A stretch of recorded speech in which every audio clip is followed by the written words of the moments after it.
샬롬 샬롬 샬롬 샬롬. 하나님 사랑합니다. 여러분 주 안에서 사랑합니다.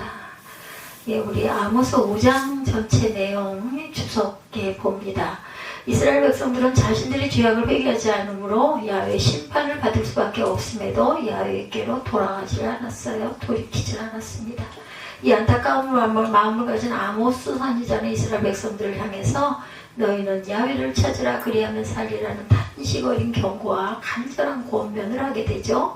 아울러 주권자 되신 하나님의 능력을 소개하면서 백성들의 진정한 회개를 촉구하고 있어요. 예, 이스라엘의 구원의 길 1절부터 봅니다. 27절까지죠. 전체가 이스라엘 족속아 내가 너에게 대하여 애가로 지은 이 말을 들으라. 이렇게 아모스 5장에서 애가를 지었다고 얘기합니다. 처녀 이스라엘이 엎드려졌으며 다시 일어나지 못하리로다. 자기 땅에 던지우며 일으킬 자 없으리로다. 주 야훼께서 이와 같이 말씀하실 때 이스라엘 중에서 1000명이 행군에 나가던 성읍에는 100명만 남고 100명이 행군에 나가던 성읍에는 10명만 남으리라 하셨느니라. 야훼께서 4절이에요. 이스라엘 족속에게 이같이 말씀하시기를 너희는 나를 찾으라 그리하면 살리라. 오늘 본문이기도 하죠. 4절에서 8절이 베델을 찾지 말며 길갈로 들어가지 말며 브엘세바로도 나아가지 말라. 길갈은 반드시 사로잡히겠고 베델은 비참하게 될 것임이라 하셨나니 너희는 야훼를 찾으라 그리하면 살리라. 그렇지 않으면 그가 불같이 요셉의 집에 임하여 멸하시리니 베델에서 그 불들을 끌 자가 없으리라. 정의를 쓴 쑥으로 바꾸며 공의를 땅에 던지는 자들아 묘성과 삼성을 만드시며 사망의 그늘을 아침으로 바꾸시고 낮을 어두운 밤으로 바꾸시며 바닷물을 불러 지면에 쏟으시는 이를 찾으라. 그의 이름은 야훼의 신이라. 이렇게 말씀하고 있어요. 우리 본문이어서 제가 한번 또 읽었습니다. 아모스를 회개하신 백성들에게 자극을 주고자 이스라엘의 멸망을 바라보면서 슬픈 노래를 만들어서 애가를 지었다. 1절에 그렇게 얘기하고 있죠. 그리고 그 슬픈 노래를 백성들이 듣도록 공고합니다. 이 노래의 내용은 여로보암 2세 때 찬란하게 번영했던 이스라엘이 적군의 침략으로 졸지에 무너지고 망한다는 거예요. 또한 전쟁에 나가 수많은 이스라엘 군사들이 힘없이 죽음을 당하여서 이스라엘의 집들은 황폐해지고 기쁨과 평화가 변하여 슬픔과 탄식만이 도성을 메우리라. 이렇게 얘기하고 있어요. 이 노래를 하는 아모스의 마음은 한없이 슬펐으나 한편으로는 그래도 소수의 남은 자가 있기에 그들에게 회개의 권면을 하고자 합니다. 이스라엘을 위한 애가 에스겔 19장 1절이에요. 너는 이스라엘 고관들을 위하여 애가를 지어 부르라. 그때도 이렇게 애가를 많이 지어 불렀던 거예요. 내 어머니는 무엇이냐? 암사자라. 그가 사자들 가운데서 엎드려 젊은 사자 중에서 그 새끼를 기르는데. 이렇게 얘기하고 있어요. 슬픔의 노래가 애가죠. 2장 1절에도 슬프다 주께서 어찌 그리 진노하사 딸 시온을 구름으로 덮으셨는가? 이스라엘의 아름다움을 하늘에서 땅에 던지셨으며 그의 진노의 날에 그의 발판을 기억하지 아니하셨도다. 애가 2장 1절 보죠. 앞에 있으니 야훼께서 이와 같이 말씀하시되 모압의 산호가지 죄로 말미암아 내가 그거를 돌이키지 아니하리니. 이게 애가가 여기 애가가 아닌가요? 아모스에는 애가가 없는데 슬프다. 에레미야가 2장 1절이죠. 슬프다 주께서인데 여기 에레미야라는 게 없어. 그냥 애라고 나와 있는 게 애로 보였어요. 저는. 슬프다 주께서 어찌 그리 진노하사 딸 시온을 구름으로 덮으셨는가? 이스라엘의 아름다움을 하늘에서 땅에 던지셨으며 그의 진노의 날에 그의 발판을 기억하지 아니하셨도다. 야훼를 찾으라는 권면이에요. 그래서 아모스는 이스라엘 백성들에게 야훼를 찾으라고 간곡하게 4절이었죠. 야훼께서 같이 말씀하시되 유다의 서너 가지 죄로 말미암아 내가 그거를 돌이키지 아니하리니 이는 그들이 야훼 율법을 멸시하며 율례를 지키지 아니하고 그의 조상들이 따라가는 거짓것에 미혹되었습니다. 그래서 내가 유다의 불을 보내리니 아모스 4장이죠. 2장을 보니 이상했어.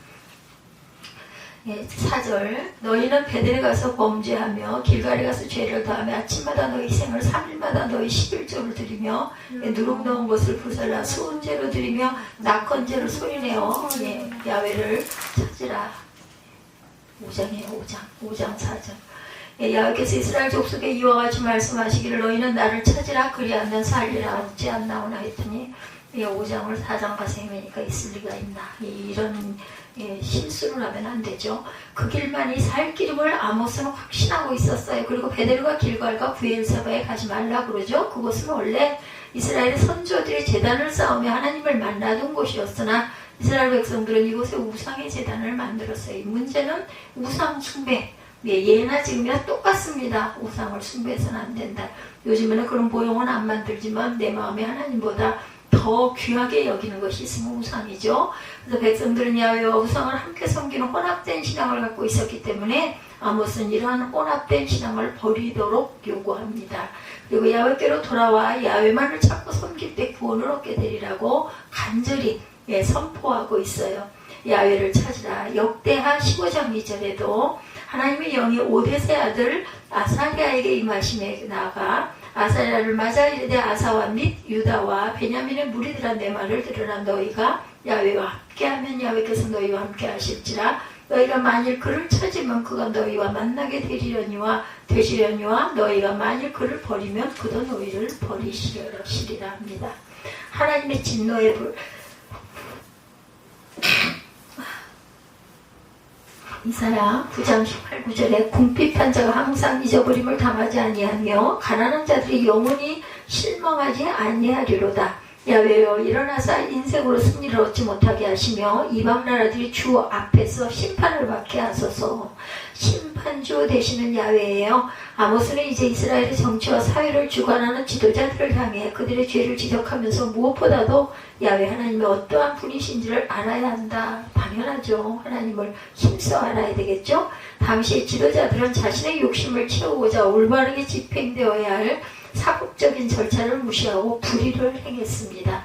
이러한 지도자들에게 아모스는 하나님을 소개합니다. 이 하나님은 천지를 창조하신 창조주고 낮과 밤은 물론이거니와 인간의 모든 역사도 섭리하시고 주관하시는 분이고 이 세상의 권력과 힘까지도 패망시키는 심판주임을 언급하고 있어요.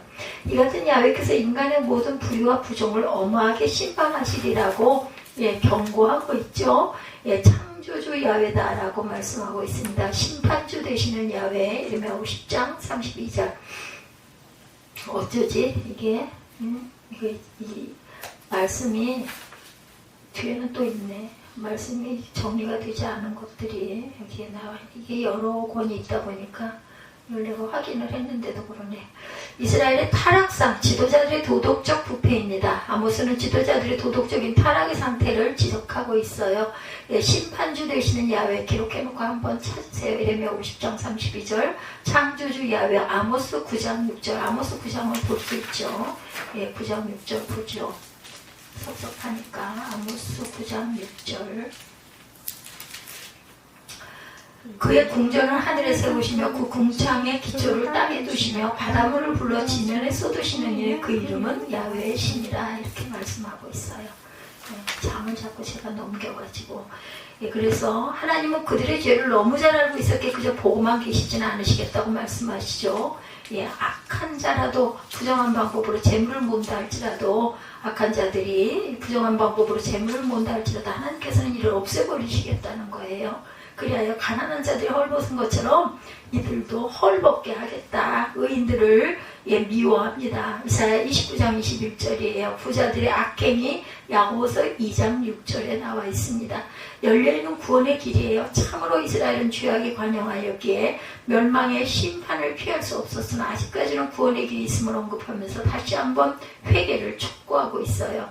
그래서 아모스는 이제라도 살기 위해서 선을 구하고 악을 구하지 말라고 간곡히 호소합니다. 그리하면 야훼께서 이스라엘과 영원토록 동행할 것이며 구원의 은혜를 베푸시리라고 약속하세요. 의인들을 미워한다고 이사야 29장 21절, 야고보서 2장 6절 찾아보죠. 이사야 29장 21절입니다. 이사야가 이스라엘 앞에 있을 거예요.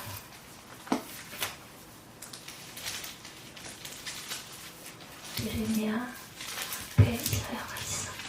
이사야 29장 21절.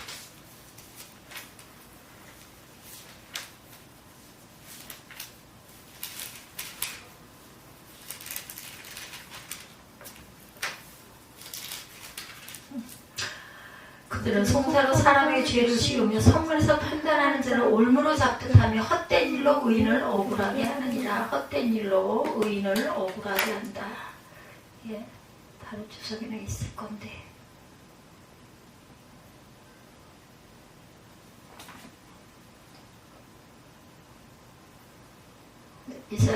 야고보서 2장 6절 혹시 찾았어요? 부자들의 악행에 대해서 야고보서 2장 6절.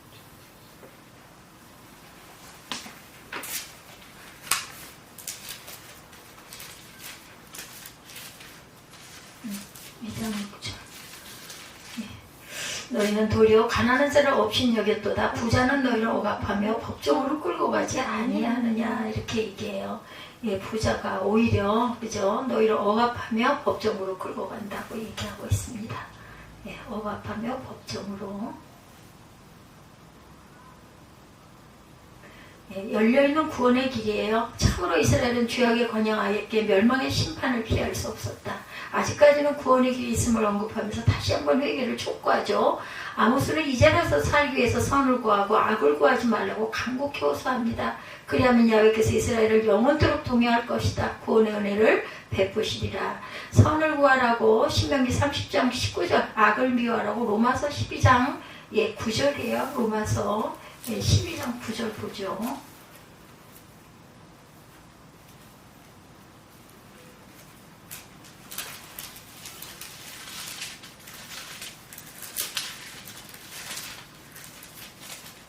로마서 12장 9절.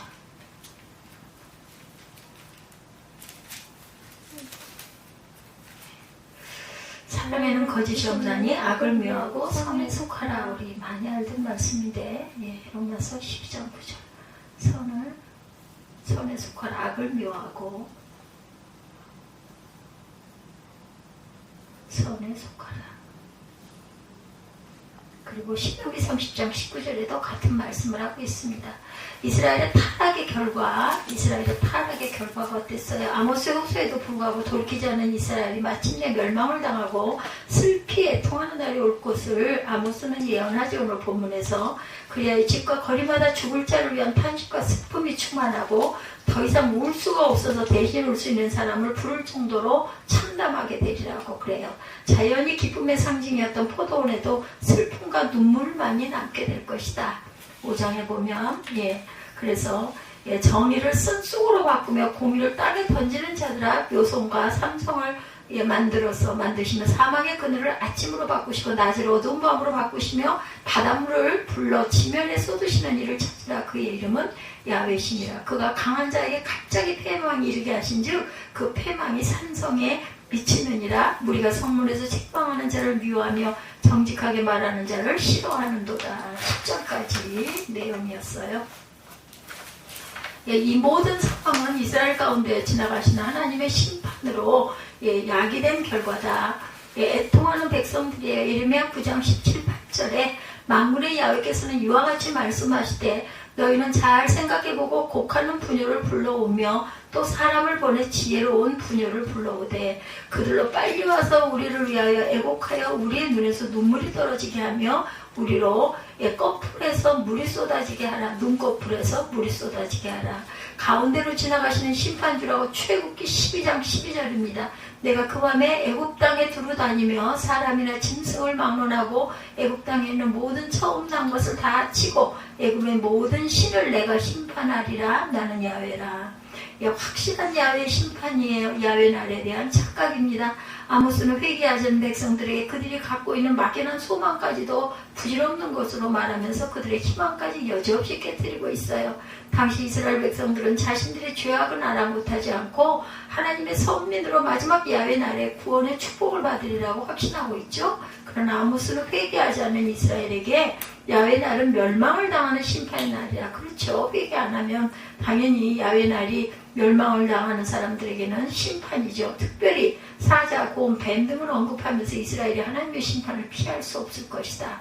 야훼 날 요엘 1장 15절에 슬프다 예, 그날이여 야훼 날이 가까웠나니 곧 멸망같이 전능자에게로부터 이르리로다. 도망할 수 없는 심판입니다. 이사야 24장 18절에 두려운 소리로 말미암아 도망하는 자는 함정에 빠지겠고 함정 속에서 올라오는 자는 올무에 걸리리니 이는 위에 있는 문이 열리고 땅의 기초가 진동함이라. 그래서 피할 수 없는 야훼 심판이다 이렇게 얘기하죠. 예, 5장 10절까지 우리 아까 읽었어요. 11절부터 너희가 힘없는 자를 밟고 그에게서 미래부당한 세를 거두었은즉 너희가 비록 다듬은 돌로 집을 건축하였으나 거기 거주하지 못할 것이요 아름다운 포도원을 가꾸었으나 그 포도주를 마시지 못하리라. 너희가 허물이 많고 죄악이 무거움을 내가 아노라. 너희는 의인을 학대하며 뇌물을 받고 성문에서 가난한 자를 억울하게 하는 자로다. 그러므로 이런 때 지혜자가 잠잠하나니 이는 악한 때임이라. 지혜자가 잠잠한 거는 악한 때이기 때문에 그렇다는 거예요.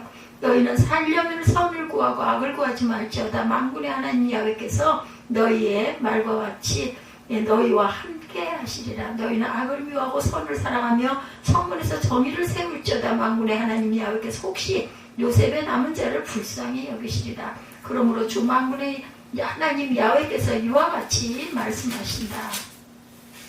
사람이 모든 광장에서 울겠고 모든 거리에서 슬프도다 하겠으며 농부를 불러다가 애곡하게 하며 우음꾼을 불러다 울게 할 것이며 모든 포도원에서도 울리니 이는 내가 너희 가운데로 지나갈 것이니라. 야훼 말씀이라. 18절에도 화 있을진저 야훼 나를 사모하는 자여 너희가 어찌하여 야훼 나를 사모하느냐. 그날은 어둠이요 빛이 아니라 마치 사람이 사자를 피하다가 곰을 만나거나 혹은 집에 들어가서 손을 벽에 대었다가 뱀에게 물린 같도다. 야훼 날은 빛없는 어둠이 아니며 빛남 없는 캄캄하니 아니냐. 내가 너희 절기들을 미워하며 멸시하며 너희 성회들을 기뻐하지 아니하나니 너희가 내게 번제나 소제를 드릴지라도 내가 받지 아니할 것이요 너희 살찐 희생의 화목제도 내가 돌아보지 아니하노라. 내 노래소리를 내 앞에서 그칠지어다. 내 빗발소리도 내가 듣지 아니하리라. 오직 정의를 물같이 공의를 마르지 않은 강같이 흐르게 할지로다. 24절에 이렇게 말씀하고 있죠. 피할 수 없는 야훼 심판이 일어날 것이라는 이야기예요. 하나님은 돌이키지 않은 이스라엘 백성들을 향해 자신이 진정으로 원하는 것이 무엇인지를 가르쳐주고 있습니다. 이는 이스라엘의 죄가 무엇인지를 재차 지적하는 것과 같은데 하나님은 백성들의 외형적인 종교생활이나 의식적인 제사행위를 원치 않고 받지 않겠다고 그러시죠. 하나님께서 원하시는 것은 공복과 공의와 정의를 지키는 진실된 마음이다 이렇게 말씀하고 있어요. 그래서 항상 말씀하시죠. 예, 오직 정의를 물같이 공의를 마르지 않는 강같이 흐르게 할지어다. 이스라엘 족속아 너희가 40년 동안 광야에서 희생과 소제물을 내게 드렸느냐. 너희가 너희 왕 식굿과 기운과 너희 무상들과 너희가 너희를 위하여 만든 신들의 별 형상을 지고 가리라. 내가 너희를 다메섹 밖으로 사로잡혀가게 하리라. 그의 이름이 만군의 하나님이라 불림은 야훼께서 말씀하셨느니라. 너희를 그냥 놔두지 않겠다. 왜냐하면 변화되기를 원하시기 때문에 그렇습니다. 그래서 하나님은 종교적인 미션의 일을 너무나 미워하시는 분이다. 지금도 마찬가지. 형식적으로 예배드리는 거 아무 소용없습니다. 온전하게 예배드리는 마음을 가져야 되겠죠. 그래서 하나님은 종교적인 미션의 일을 너무나 미워하시는 분이고 그분은 신앙과 삶이 혼연일체가 되어서 의롭게 살아가기를 원하고 삶이 예배가 되어야 한다. 이러한 하나님의 뜻을 거부하게 되면 이스라엘이 마침내 약속의 땅인 가나안에서 쫓겨나 다메섹 밖으로 사로잡혀가리라고 말씀하시죠. 이는 하나님의 말씀을 만으리 여긴 대가를 이스라엘이 혹독하게 치르게 되리라는 경고입니다. 의식적인 제사행위 이사야 1장 11절입니다. 야훼께서 말씀하시되 너희의 무수한 재물이 내게 무엇이 유익하뇨. 나는 순양의 번제와 살찐 짐승의 기름에 배불렀다. 나는 수송아지나 어린 양이나 수념소에 피를 기뻐하지 아니하노라. 이렇게 말씀하죠. 유명한 말씀이에요. 이사야 1장 11절. 사로잡혀가는 이스라엘 열왕기하 17장 6절입니다. 호세아 제9년에 아수르 왕이 사마리아를 점령하고 이스라엘 사람을 사로잡아 아수르로 끌다가 고산 강가에 있는 할라와 하골과 메대 사람의 여러 고을에 두었더라. 그쪽에 끌어다가 여러 고을에 흩어두죠. 그래서 이 아모스 5장이죠. 5장은 이스라엘의 멸망을 내다보면서 애통에 잠기는 내용이죠. 애가예요. 애가. 그래서 이스라엘의 심판에서 모면할 수 있는 길과 진정으로 야훼께서 원하시는 것을 정의와 공의를 행하라고 그러죠. 언급하면서 백성들의 회개를 촉구합니다. 회개하고 돌아오라는 거예요. 그러나 이 같은 아모스의 호소도 무용지물이 될 정도로 이스라엘은 불의와 부정으로 얼룩진 마음만 있었습니다. 그래서 자연히 야훼 날에 멸망의 심판을 피할 수 없게 되었다. 백성은 야훼만을 찾으며 자신들의 불의와 위선을 버리기만 해도 되는데 이를 깨닫지 못하고 있었다는 거죠. 20세기에 기적을 이룬 나라가 둘이 있는데 한국과 이스라엘이다 이렇게 이야기하고 있습니다. 우리가 알 수 없죠. 하나님의 섭리를 알 수가 없는데 그렇죠. 윤수가 목사가 되면은 목사 어머니가 되겠네요. 두 나라는 두 가지 공통점이 있는데 그 높은 교육열과 가혹한 시련을 겪는 것이다. 그렇습니다. 우리나라는 36년간 일제 모진 압박을 받았죠. 해방의 간격이 사라지기도 전에 6.25 동족 상잔을 겪게 됐어요. 1950년에 나라가 크게 발전해가는 도중에 국가 부도 위기에 혹독한 시련도 이 IMF 이 모든 역경을 헤치고 다시 세계 속에 우뚝 선 나라 대한민국이 되었어요. 이 기적을 이룬 나라가 한국과 이스라엘이다 이렇게 얘기를 하죠. 이럴 정도로 우리나라가 참 하나님이 사랑하신 나라였어요. 자유와 풍요로움과 문화의 혜택을 마음껏 누리고 있고 지금 보면 정말 그 약소국가들 우리 그 6.25 동란 그 이후에 우리나라의 모습이에요. 보면은 우리나라는 지금 세계인의 주목을 받고 있어요. 코리아를 모르는 사람이 없죠. 이제는 어딜 가나. 그래서 우리나라에 불법 체류하려는 외국인들이 많다고 그래요. 그렇죠. 역이민 현상이 나타나고 있습니다. 우리나라와 유사한 나라 이스라엘 역사의 한 단면을 본문을 통해서 볼 수가 있는데 아모스서는 예수께서 이 세상에 오시기 800년 전에 살았던 아모스 선지자에서 기록된 하나님의 말씀이라는 거 잊지 마시기 바랍니다. 연대도 어느 정도는 기억하고 있어야 합니다. 잊어버리지만 한번 딱 보면 그래 맞아 이렇게 기억이 나야 되죠. 그 당시 이스라엘은 우리나라처럼 남북으로 분단된 상태였죠.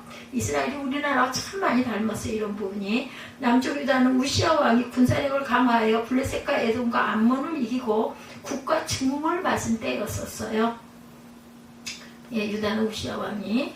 북쪽 이스라엘도 여러 번 미세가 수리아를 이기고 영토를 확장한 국군의 전성기이기도 했다고 합니다. 열왕기 14장 23절에서 25절까지 증거합니다. 열왕기 14장 23절에서 25절 이는 그들도 산 위에와 모든 푸른나무 아래 산당과 우상과 아세라상을 세웠습니다.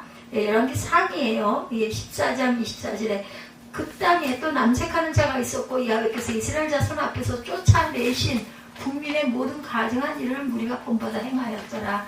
르호보암 왕 제5년에 애굽의 왕 시삭이 올라와서 예루살렘을 치고 이렇게 말합니다. 이러한 때 하나님은 본문 4절과 6절에 거듭 말씀하시기를 너희는 나를 찾으라 그리하면 살리라. 너희는 야훼를 찾으라 그리하면 살리라. 만날 만한 때에 나를 찾으라 이렇게 말씀하시죠. 예수님도.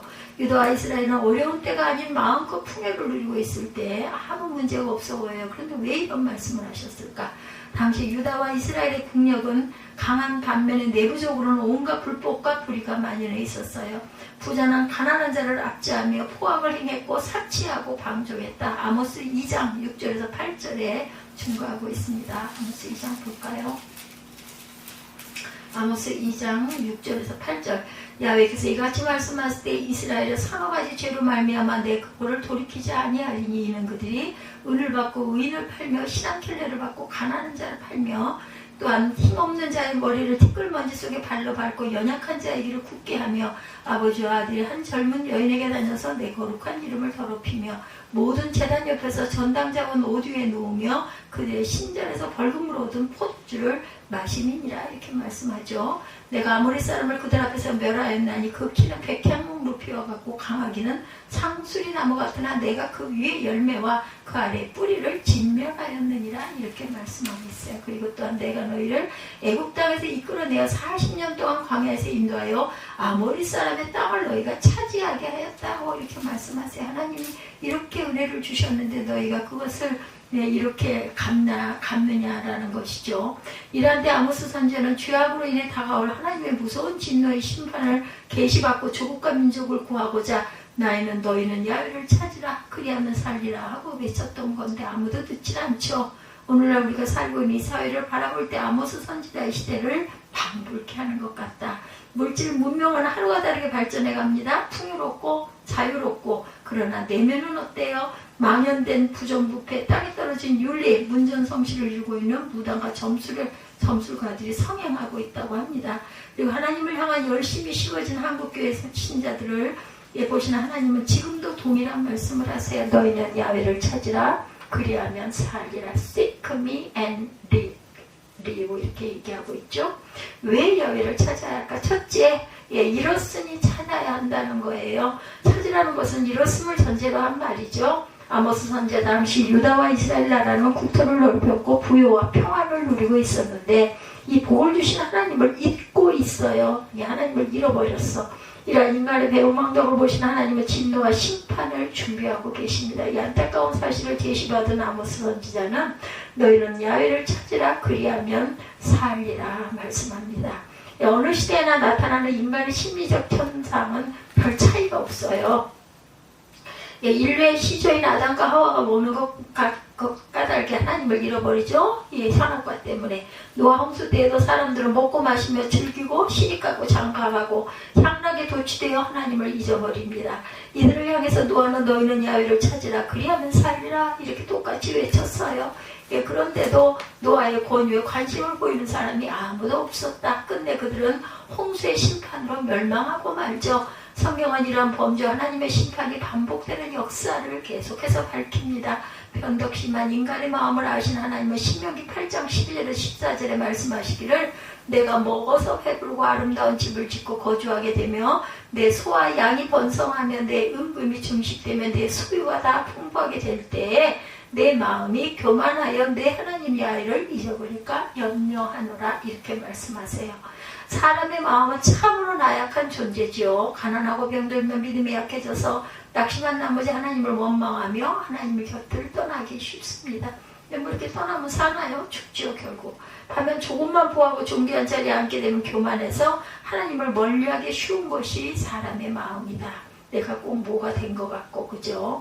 조금 전 사회의 부패상을 잠시 잠깐 말씀을 드렸는데 지금의 한국교회 현상은 어떤가? 교회는 세상 풍조에 깊이 물들어 있고 예수님을 닮은 삶을 살아가려는 의지가 아무도 보이지 않습니다. 성도인지 불신자인지 구별하기가 어렵죠? 오죽하면 신자와 불신자의 차이는 대문 앞에 붙어있는 교표밖에 없다, 이런 말들도 많이 합니다. 한국교회는 깊은 잠에 빠져 있어요. 열심히 쉬어졌어요. 그 코로나와 아주 걸림돌 노릇을 했습니다. 산골장마다 울려 퍼지던 기도원의 부르짖음도 이젠 옛 이야기가 되었다. 그래도 또 열심히 일하시는 분들은 많이 일하시더라고요. 여러 가지 성회도 많이 열고. 이러한 교회를 향해 하나님은 요한계시록 3장 16절에 경고하십니다. 내가 이같이 미지근하여 뜨겁지도 차지도 아니하니 내 입에서 너를 토하여 버리리라. 그러니 하나님을 우리가 찾아야 되겠다. 더욱 안타까운 것은 미래의 희망인 젊은이들이 교회를 떠나고 있는 것. 요 청소년들의 복음화율이 3 내지 5% 정도밖에 안 된다고 합니다. 미래학자가 아니더라도 한국교회의 미래를 충분히 예견할 수가 있죠. 모짜리 판에 뭐가 없는데 어떻게 모내기를 하며 풍년을 기대하겠는가. 이단은 끊임없이 교회를 위협하고 있습니다.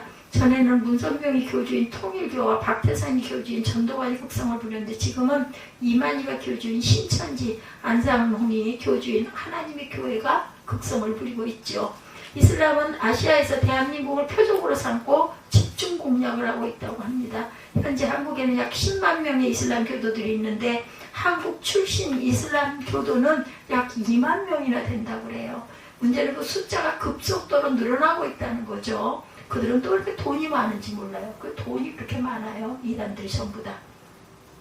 그리고 동성애자 결혼 합법화가 추진되고 있어요. 차별금지법이 통과되면 타종교를 비판할 수가 없게 된다고 그러죠. 나라를 지키는 군대까지 동성애가 허용될 것 같다. 목사와 동성애자들의 주례를 부탁받고 거절하면 벌금을 물거나 감옥을 간다고 그러네요. 하나님께서 소돔과 고모라 성을 멸망시키기 전 마지막으로 확인한 죄악의 타락상이 동성애였죠.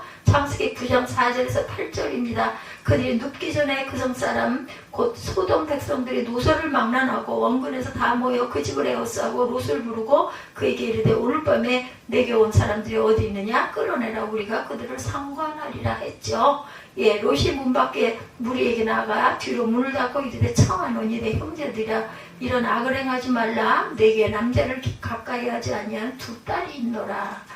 예, 청하건대 내가 그들을 너에게로 이끌어내리니 너희 눈에 좋은 대로 그들에게 행하고 사람들에게는 아무 일도 저지르지 말아라 이렇게 말하죠. 창세기 19장 4절에도 그 성사람 곧 소돔 백성들이 노소를 막론하고 원근에서 다 모여 이렇게 말씀하고 있습니다. 그 당시 동성애가 얼마나 만연했는지를 보여주는 내용이에요. 우리나라 어느 남자 동성애자는 자기가 관계한 자가 수천 명에 이른다 이렇게 말을 하더랍니다. 이것이 동성애자들이 생리인 것 같아요. 그러니까 소돔과 고모라에도 처음 보는 사람이 나타나면 노소를 막론하고 원근거리를 불문하고 유격을 채우기 위해서 모여들었다. 무서운 일이죠. 하나님께서 모세에게 명령하신 말씀 가운데 레위기 20장 13절에 누구든지 여인과 동침하듯 남자와 동침하면 둘 다 가증한 일을 행함인즉 반드시 죽일지라 이렇게 말씀하셨는데 이 성경을 도대체 어떻게 하고 그거를 찬송들을 하는 인생들이 있는지 이해가 안 갑니다. 이것은 생육하고 번성하라 창세기 1장 28절에 하신 창조 원리를 정면으로 거역하는 폐륜이라. 이러한 죄악이 점점 보편화되고 있어요. 세계의 중심인 미국은 연방 대법원에서 동성 간의 결혼을 합법화했고 오바마 대통령은 이를 축하하며 기뻐했다고 합니다. 더욱이 우리나라 대통령 후보로 거론되었던 반기문 유엔 사무총장도 이를 축하했다고 그러네요. 예, 역시 과거 우리나라 차기 대통령 후보로 거론되고 있는 서울시장은 우리나라가 아시아에서 동성애자 결혼이 합법화되는 첫 국가가 되었으면 좋겠다 이렇게 얘기를 했다고 하네요. 나는 이 사람 이름을 모르겠는데 박원순 서울시장이 그랬다고 합니다. 차기 대통령 후보 이 박원순 서울시장 수년 전 서울대 총학생회장으로 뽑힌 김보미 23살 학생은 스스로 자신이 레즈비언이라고 밝혔다고 합니다. 그 학생은 자기가 총학생회장이 되면 학기초나 신입생 대상으로 하는 외부인의 전도를 맡겠다고 해서 서울대학교 기독동아리에서 SNS를 통해 기도 요청을 하기도 했다고 합니다. 무서운 일들이 이렇게 공공연하게 요즘에는 이렇게 자행이 되죠. 그러나 투표 결과 86.8%라는 압도적인 지지로 당선이 되었다고 그래요. 이 뉴스를 접하면서 놀라지 않을 수 없는 것은 우리나라의 젊은이들이 동성애에 대한 인식, 동성애에 대해서 아무런 죄의식이 없다라는 거예요. 예, 이들이 몇 년 후면 우리 사회 지도자가 되지 않겠는가. 기가 막히죠. 그날을 한번 상상해 보면 서울대학교 총학생회장 당선된 김보미 학생의 부모는 어떤 심정일지가 정말 궁금합니다. 그 부모가 레즈비언인 우리 딸이 서울대학교 총학생회장이 당선되었다고 기뻐했을까요? 온 정성을 다해 키운 딸이 서울대학교에 합격했을 때 얼마나 기뻤겠습니까? 그토록 사랑하는 딸이 여자 동성애자인 레즈비언으로 변했다는 사실을 알았을 때 얼마나 또 기가 막혔겠나. 문제는 장차 우리 자녀들에게서 이런 일이 없을 것이라 보장이 없다는 거예요. 공부 잘하는 것이 중요한 게 아니고 좋은 대학에 들어가는 것이 우선이 아닌 것. 하나님을 깨닫고 올바로 섬기는 것이 우선이고 삐뚤어진 양심을 바르게 세우는 것이 최우선이죠. 고생하며 명문대학 다니도록 뒷바라지했던 딸이 어느 날 여자를 데리고 나타나서 이 여자가 내 남편 될 사람이다 이렇게 말을 한다면 애지중지 키운 아들이 어느 날 남자를 데리고 와서 이 남자가 내 아내 될 사람이라고 말한다면 어처구니 없는 이런 일이 어디 있겠는가. 요즘에는 뭐 성전환을 안 하고도 남자가 여자가 될 수도 있고 여자가 남자도 될 수도 있대요. 법적으로만 통과가 되면. 성경은 이러한 상황에 대해서 베드로전서 5장 8, 9절에 너희 대적마귀가 우는 사자같이 두루다니며 삼킬 자를 찾나니 너희는 믿음을 굳건하게 하여 그를 대적하라 말씀하고 있어요. 세상이 참 무서운 세상이 될 것 같지 않습니까? 둘째, 살기 위해서 찾아야 된다. 하나님을 잃어버린 아모스 시대의 유다와 이스라엘은 무력의 노예가 되어 있었어요. 온갖 불법과 거짓을 사용합니다. 방탕의 몸과 마음을 맡겨요. 그 결과 나라는 점점 힘을 잃었고 그 후 바벨론과 아수르에서 두 나라는 멸망을 당하죠. 언제 우리는 찾아야 할까? 가까이 계실 때 우리 찾아야 되죠. 만날만 할 때 나를 부르라 말씀하시죠. 이사야 55장 6절에 너희는 야훼를 만날만 할 때 찾으라. 가까이 계실 때 그를 부르라 말씀하십니다. 이사야 55장 6절입니다. 하나님이 가까이 계실 때가 언제예요? 심판을 미루시고 만민을 부르시는 오늘이라는 거. 오늘 이 순간 가장 중요한 때입니다. 내 생명이 살아있는 오늘. 사람에게 가장 분명한 날은 오늘밖에 없어요. 이제는 지나간 과거가 다시 돌아오지 않습니다. 내일이라는 미래는 불확실한 날이에요. 예정일 뿐이죠. 내일 무슨 일이 있을지. 내 날이 아닐 수도 있어요. 그러므로 하나님을 찾는 일을 뒤로 미뤄서는 안 되겠다. 하나님이 가까이 계시는 날, 지금이 곧 하나님을 찾을 때라는 거. 세 번째, 어떻게 우리가 찾아야 할 것인가. 첫째, 지은 죄로 회개하며 찾아야겠다. 이사야 55장 6, 7절에 너희는 야훼를 만날 만할 때 찾으라. 가까이 계실 때 그를 부르라. 악인은 그 길을 불의한 자는 그 생각을 버리고 야훼께로 돌아오라. 그리하면 그가 긍휼히 여기시리라. 우리 하나님께로 돌아오라. 그가 너그럽게 용서하시리라 라고 말씀하셨어요. 죄악이 있는 곳에 하나님은 역사하시지 않죠. 하나님과 인간 사이를 단절시키는 것이 죄악이기 때문입니다. 이사야 59장 1, 2절에 야훼의 손이 짧아 구원하지 못하심이 아니요 귀가 둔하여 듣지 못하심도 아니라 오직 너희 죄악이 너희와 너희 하나님 사이를 갈라놓았고 너희 죄가 그의 얼굴을 가리어서 너희에게로 듣지 않으시게 하니라. 이렇게 말씀합니다.